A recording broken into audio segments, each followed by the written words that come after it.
an extra, this requires an extra link to make it work. Because the node that opens the link should have a closure as well. So ideally, this means that there's the cost of deploying a ring architecture is it's way more expensive than the star and the spar architecture. If you look at the mesh architecture, every station in the network connects to each other. Every station or node in the network connects to each other.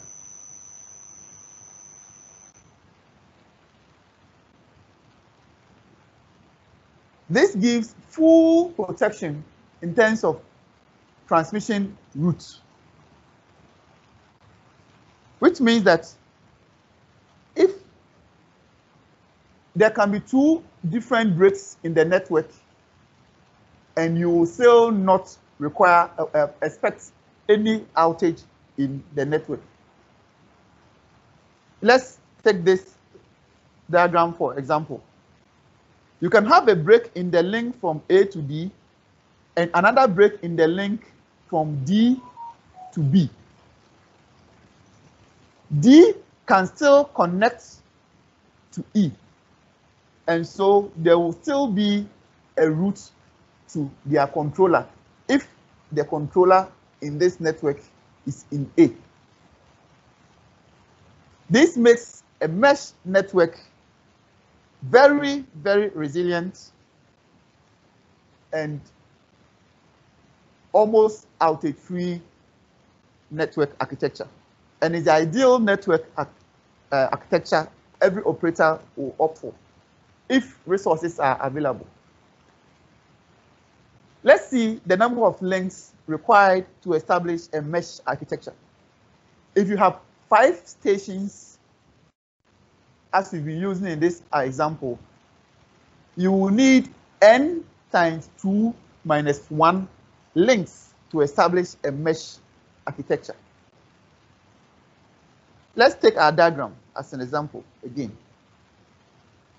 We have our n, in this case, which is 5. So 5 times 2 is 10, minus 1, which is 9. Meaning we need 9 different links to establish our mesh network for 5 stations.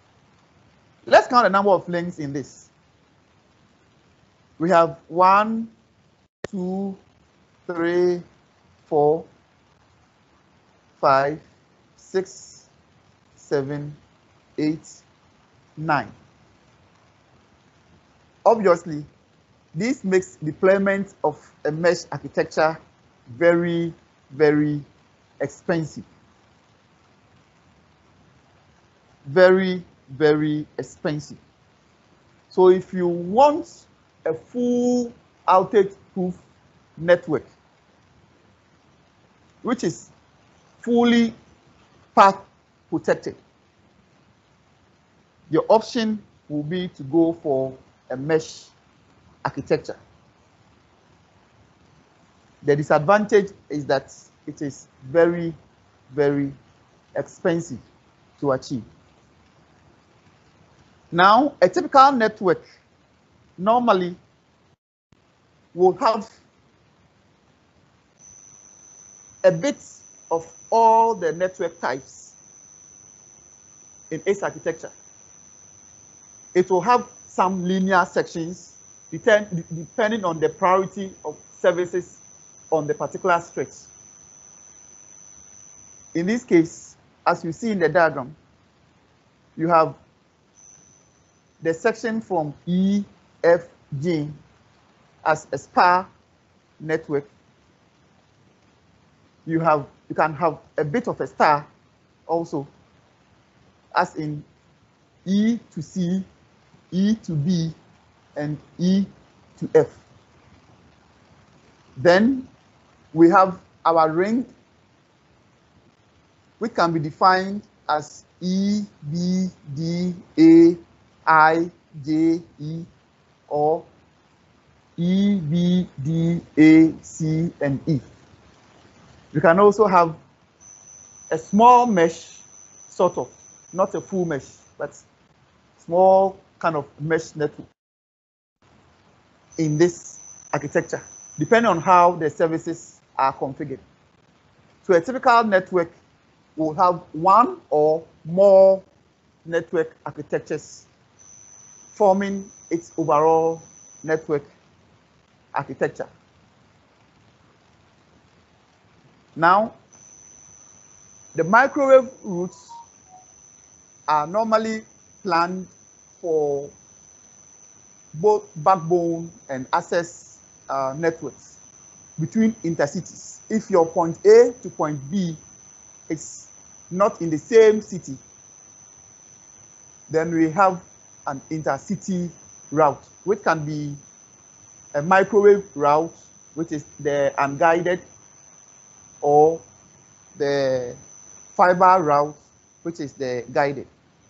Now, in the microwave network routes and route capacities, as mentioned earlier, most of the backbone microwave routes are planned at lower frequency bands, like 2, 6, 7 GHz frequency bands.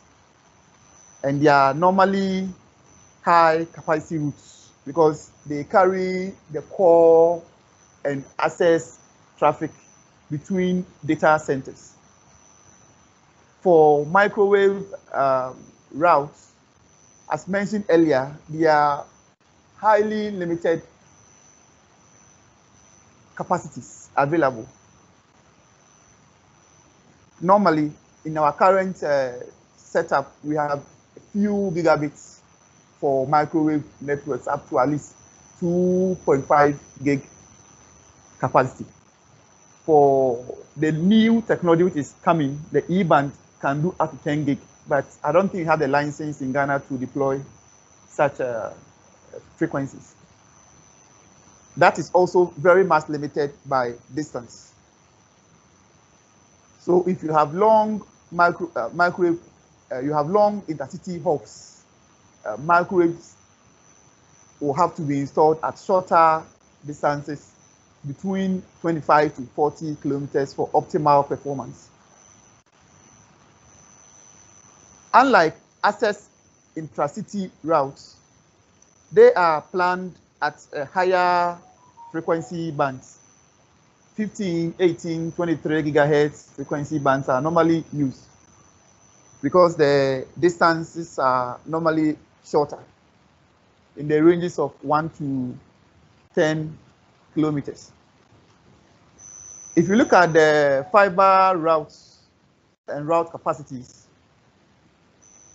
we have microwave, we have backbones that are spanning distances of 80 kilometers.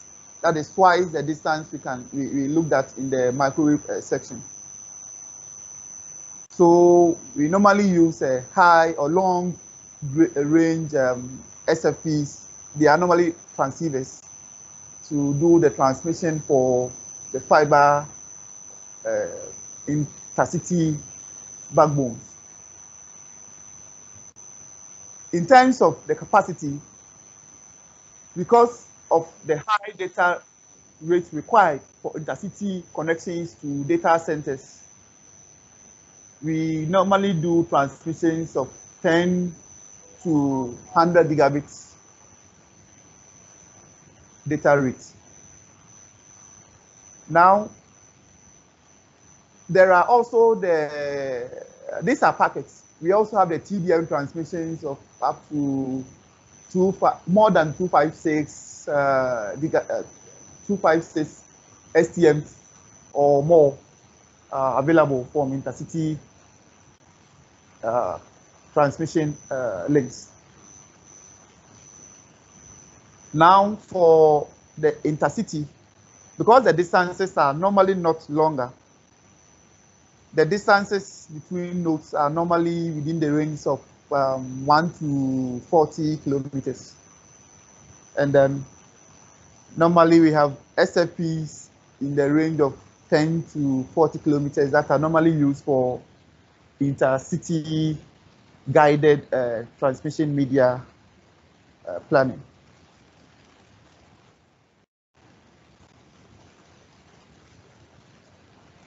So, as mentioned in the initial presentation before the transmission bit, this is just a simple diagram representing how the transmission bit comes in the connections to the RNCs and the BSCs. So we have our equipment at, say, point C with a microwave link. We have our RBS, or the radio base station, which has to connect through either a microwave. This link can either be a microwave or a cable media. We can say either a guided or an unguided media between this point and this controller, the RNC and the BSC. So typically, you have your radio base stations at the extreme ends, and all traffic aggregated and carried over the media, either a microwave or a cabled media, to their RNC or a BSC controller at the MSC section. This summarizes how the network is routed, or how traffic is routed from a radio base station to their controllers. At this point, I will pause here for any question or any other explanation that any of the participants would like to ask. If there is any further clarification that is required, at this point, I will also expect it to be asked.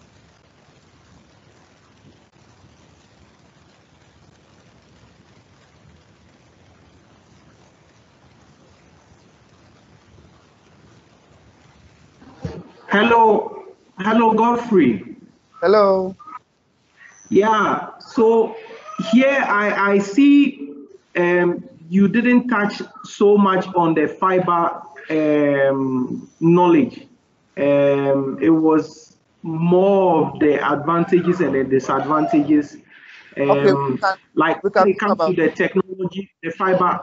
Yes. Would we talk about it more in the module 2, or there is a reason why we didn't talk about it here?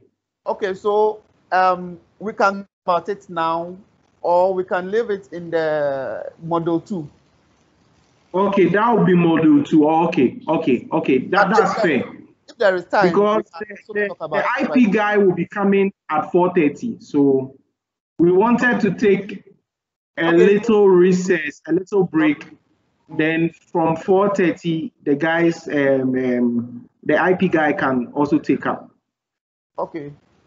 So maybe depending on how the questions will come, I may touch a little bit about the technology for the fiber. Okay. Yes. Okay. Because if I want to talk about it right now, there will be no time to complete it. Sure.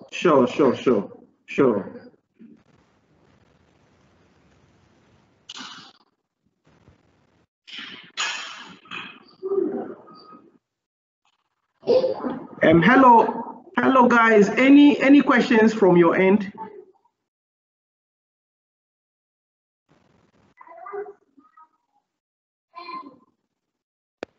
No questions. Agnes, can you tell me what is the difference between the mesh and then the star architecture?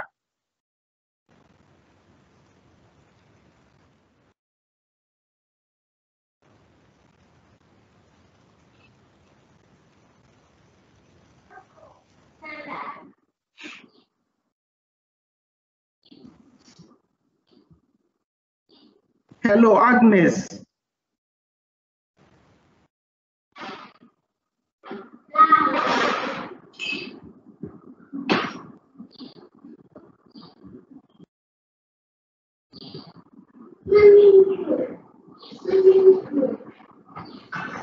Hello, Derek.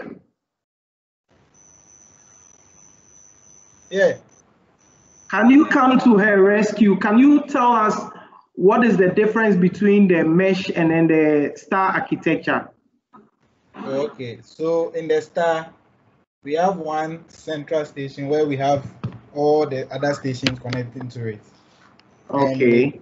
And we can name it n-1. Okay. The link, yeah. Now with the mesh, okay, all stations are connected to each other. As in, if you have a station, each station connects to each other at the same time. Yeah. So that one too, we have n times 2 minus 1. Okay. Yeah. Okay. Thank you. Thank you very much. Francis Hope.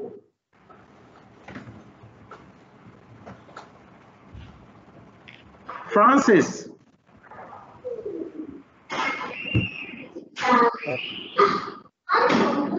Yeah, thank you, Francis. In terms of deployment cost, which one is more expensive? The fiber network and then the transmission network. Which one is more expensive to deploy? And why? Maybe you mean the fiber and the microwave deployment. Sorry, the microwave, the fiber and the microwave. The fiber is more expensive. Why? Why is it more expensive? Okay. Comparing that, when you have the radio, you only need 2 points in doing the connection, but with the fiber, you need a longer range and need permission from others before you can actually lay cable through. Good. It means you are paying attention. Thank you very much. Thank you very much. Mr. Rollins.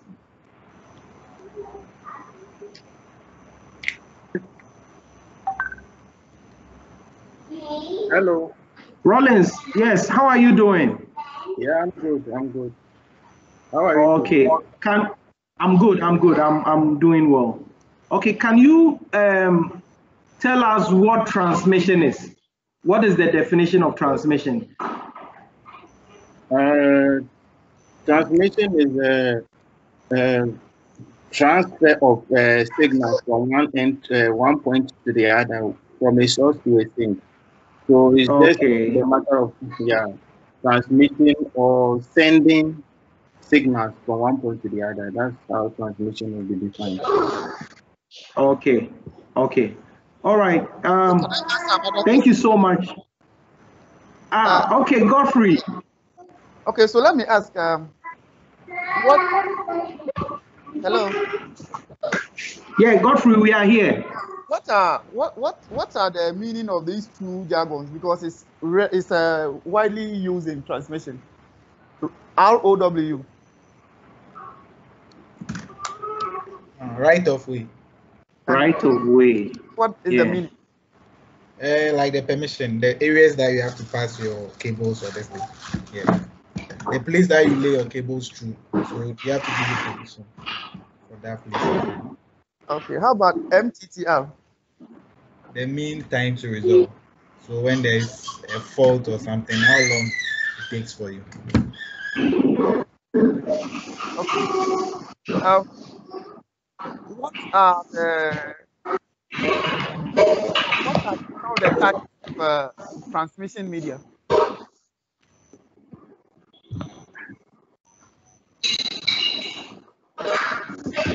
Hello.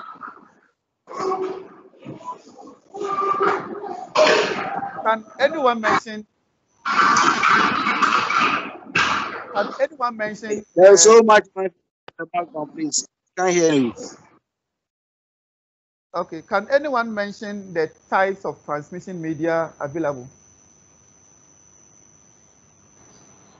The guided and unguided.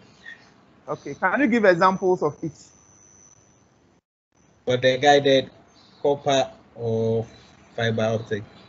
Then for the unguided, microwave. Yes, sir. Okay. Yeah. Okay. So let me ask a follow-up question. What are the data rates for each of these? The maximum data rate permissible for each of these. So like the guided, you said the copper, for instance. What is the maximum data rate you can transmit over a copper cable?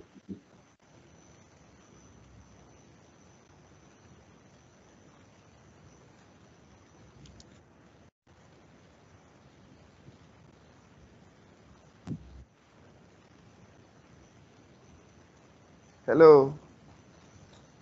Yeah, I think you can transmit up to 1 GB. Okay. How about a coaxial cable?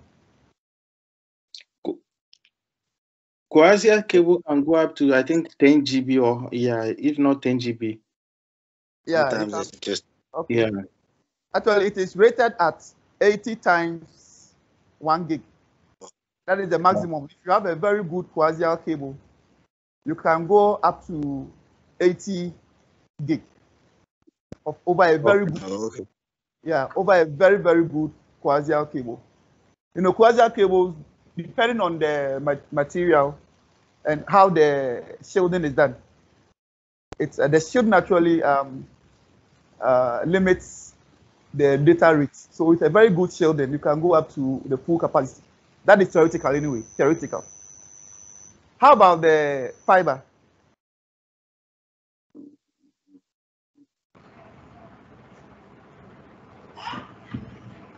What is the maximum permissible data rate over a fiber media? Fiber is almost like unlimited. Like it can take as much as it can. That's theoretical. But yeah. Okay. Anyway, so that is about what else?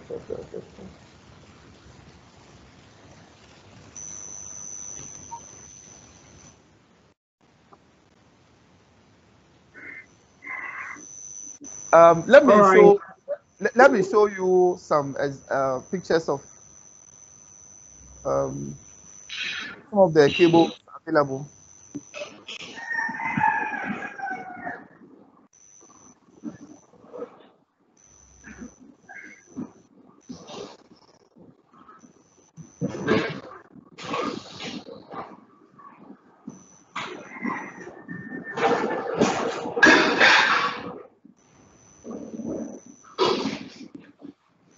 Okay, if you can see my screen.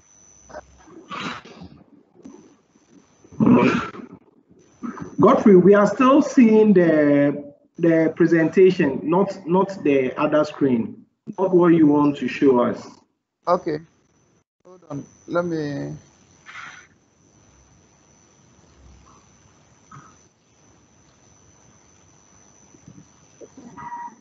Okay.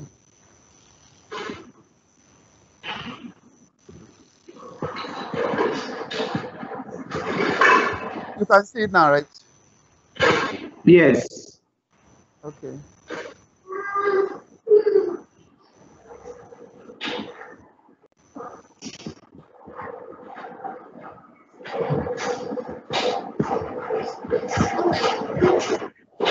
So, as you see on the screen, this is a typical fiber.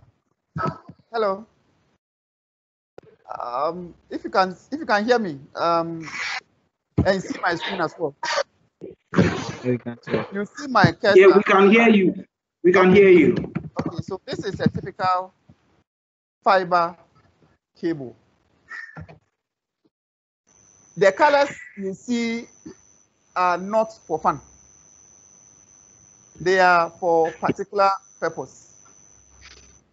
Every fiber cable is color coded, the same as the copper cables. You see them normally come in colors. The colors are meant for the maintenance engineers to be able to identify the fiber cable cores in the field if they are not standing behind a terminating point. So as you see,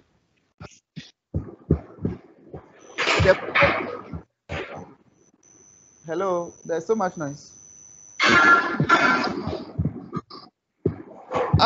As you see here, the code is from we have three different types of code, color codes for defining the fiber cables.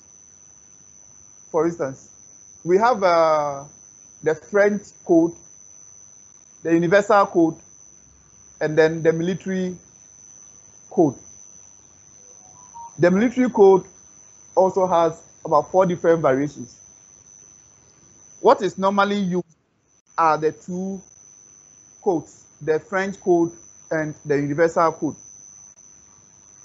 The French code normally starts with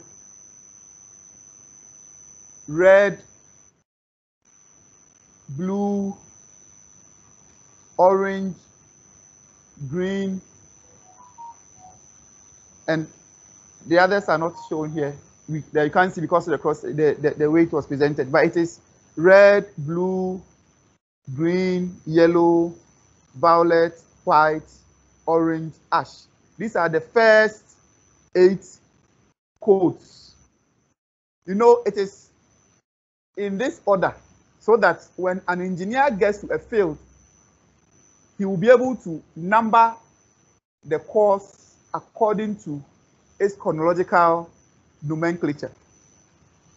Assuming an engineer is in the field and is supposed to work in fiber number 5, for instance, you tell him that on the ODF, I'm seeing a customer on or a service on ODF port 5, and that service is down. So the engineer has to trace. He has taken his measurements to identify the points of break, and he's on the field. On the field, he sees a fiber. All these cores are there. Which core is he going to splice to restore the service immediately? He's not going to start from 1 to the end. That will take a very long time, assuming he is working on the 96 core fiber, and the customer is on fiber number 96.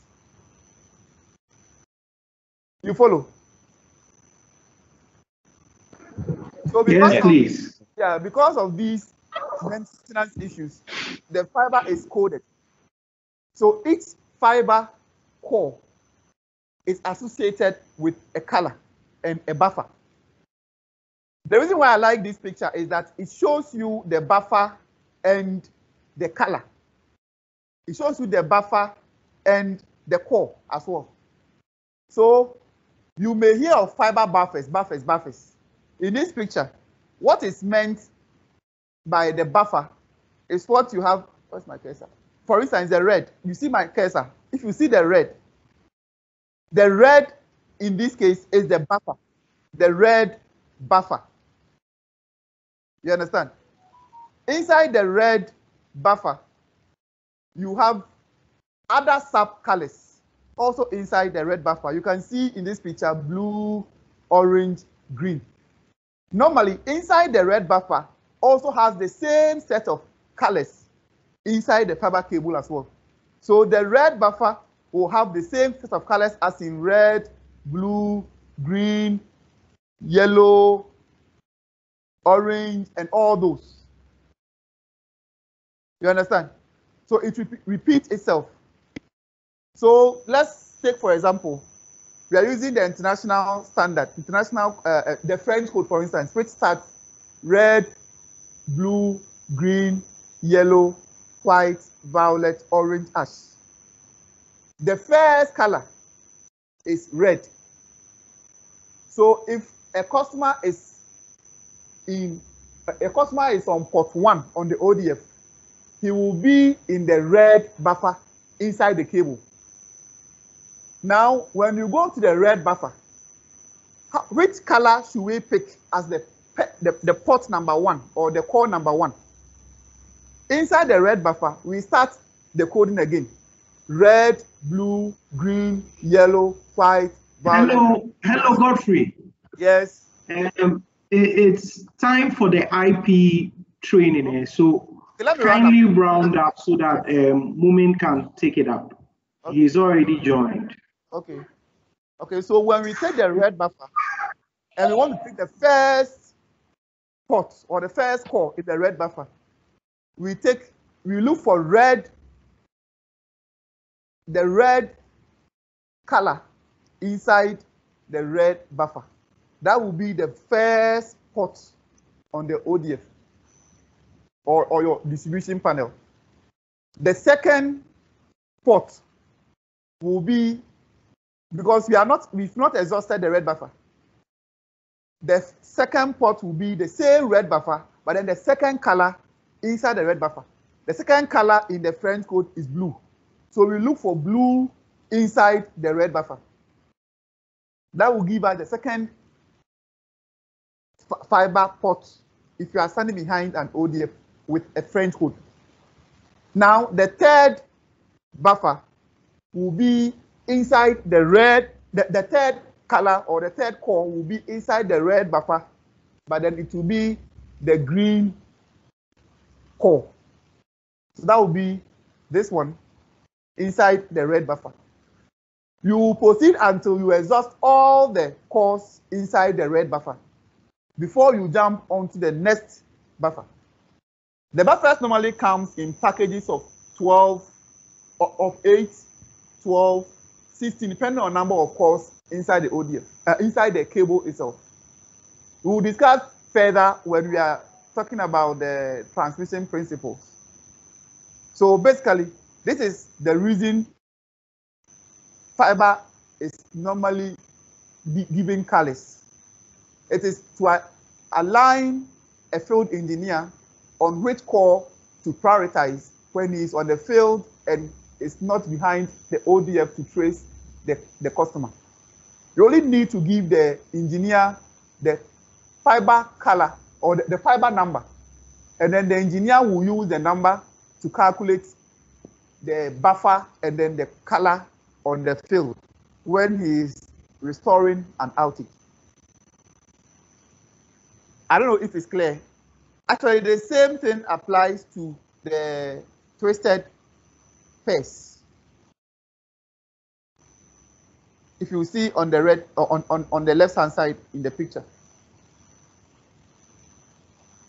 Are there any questions at this stage?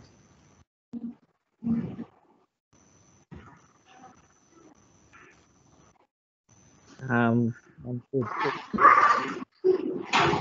So we'll discuss about the transmission principles inside the fiber in the other module tomorrow. And further clarification if there is any doubt.